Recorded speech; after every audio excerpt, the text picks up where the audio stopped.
American ചേരിക്ക് കനത്ത പ്രഹരം നൽകിക്കൊണ്ട് Russian സൈന്യം ഉക്രൈൻ തലസ്ഥാനത്തെ കടന്നാക്രമിക്കുകയാണ്. റഷ്യയിൽ കടന്നുകയറി നടത്തിയ ഡ്രോൺ ആക്രമണത്തിന് പകരമായി വലിയ വിലയാണ് ഉക്രൈന് ഇപ്പോൾ നൽകേണ്ടി വന്നിരിക്കുന്നത്. പ്രതികാരം ചെയ്യുമെന്ന് റഷ്യൻ പ്രസിഡന്റ് വ്ളാഡിമിർ പുടിൻ വ്യക്തമാക്കിയതിന് ശേഷം നടന്ന ആക്രമണം തടയാനായിട്ട് അമേരിക്കയുടെ വ്യോമ പ്രതിരോധ സംവിധാനങ്ങൾ എത്തിയെങ്കിലും ഒന്നും തടയാൻ അവർക്ക് കഴിഞ്ഞിട്ടില്ല. റഷ്യയുടെ ആക്രമണത്തിൽ ഉക്രൈൻ മിലിറ്ററി എയർഫീൽഡ് കേന്ദ്രങ്ങളും ഡ്രോൺ സ്റ്റോറേജ് കേന്ദ്രങ്ങളും തകർന്നടിഞ്ഞിരിക്കുന്നു. ഇക്കാര്യം റഷ്യൻ പ്രതിരോധ മന്ത്രാലയവും റിപ്പോർട്ട് ചെയ്തിട്ടുണ്ട്. അവരുടെ പ്രസ്താവന പ്രകാരം ഒറ്റയടിക്ക് 143 പ്രദേശങ്ങളിലാണ് ആക്രമണം നടന്നിട്ടുള്ളത്. ഉക്രൈനിയൻ സൈനികരെയും സൈനിക ഉപകരണങ്ങളെയും ലക്ഷ്യമാക്കി യുദ്ധവിമാനങ്ങളും ഡ്രോണുകളുമാണ് റഷ്യൻ സൈന്യം ഉപയോഗിച്ചത്.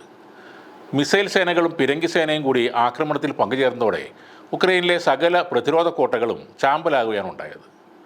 റഷ്യൻ വ്യോമ പ്രതിരോധ സംവിധാനങ്ങൾ 14 ഫിക്സഡ് വിങ് ഡ്രോണുകളും വെടിവെച്ചിട്ടുണ്ട്. പ്രത്യേക സൈനിക നടപടിയുടെ തുടക്കം മുതൽ ഉക്രൈൻ യൂണിറ്റുകൾ നശിപ്പിക്കപ്പെട്ടുവെന്നാണ് റഷ്യൻ പ്രതിരോധ മന്ത്രാലയവും പറയുന്നത്. 650 വിമാനങ്ങൾ, 253 ഹെലികോപ്റ്ററുകൾ, 38,355 ഡ്രോണുകൾ, 19,961 ടാങ്കുകളും കവചിത വാഹനങ്ങളും, 1,504 റോക്കറ്റ് വിക്ഷേപണ സംവിധാനങ്ങൾ, 29,452 സൈനിക ഗതാഗത വാഹനങ്ങൾ, ഇതൊക്കെയാണ് റഷ്യ ഇല്ലാതാക്കിയത്.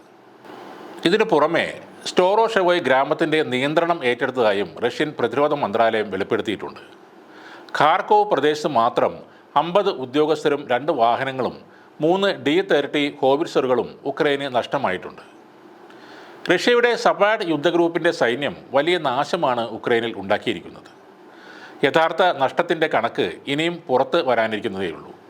ഒറ്റ ദിവസം കൊണ്ട് ഉക്രൈനിൻ്റെ ആയിരക്കണക്കിന് സൈനികർ കൊല്ലപ്പെടുകയും സൈനിക സംവിധാനങ്ങൾ തകർത്ത് തരിപ്പണമാക്കുകയും ചെയ്ത റഷ്യ ഉക്രൈൻ പ്രസിഡന്റ് വ്ളാഡിമിർ സെലൻസ്കിയെ വധിക്കാൻ പ്രത്യേക ഒരു സംഘത്തെ നിയോഗിച്ചതായും റിപ്പോർട്ടുകളുണ്ട്. ഉക്രൈൻ്റെ പാർലമെൻറ്റ് മന്ദിരവും പ്രസിഡന്റിൻ്റെ കൊട്ടാരവും ഏത് നിമിഷവും ആക്രമിക്കപ്പെടും എന്ന മുന്നറിയിപ്പും ഇതിനകം തന്നെ അമേരിക്കൻ രഹസ്യാന്വേഷണ വിഭാഗം അവർക്ക് കൈമാറിയിട്ടുണ്ട്. കീവിലെ അമേരിക്കയുടെയും ബ്രിട്ടൻ്റെയും എംബസികളും വലിയ ആക്രമണ ഭീഷണിയാണ് ഇപ്പോൾ നേരിടുന്നത്.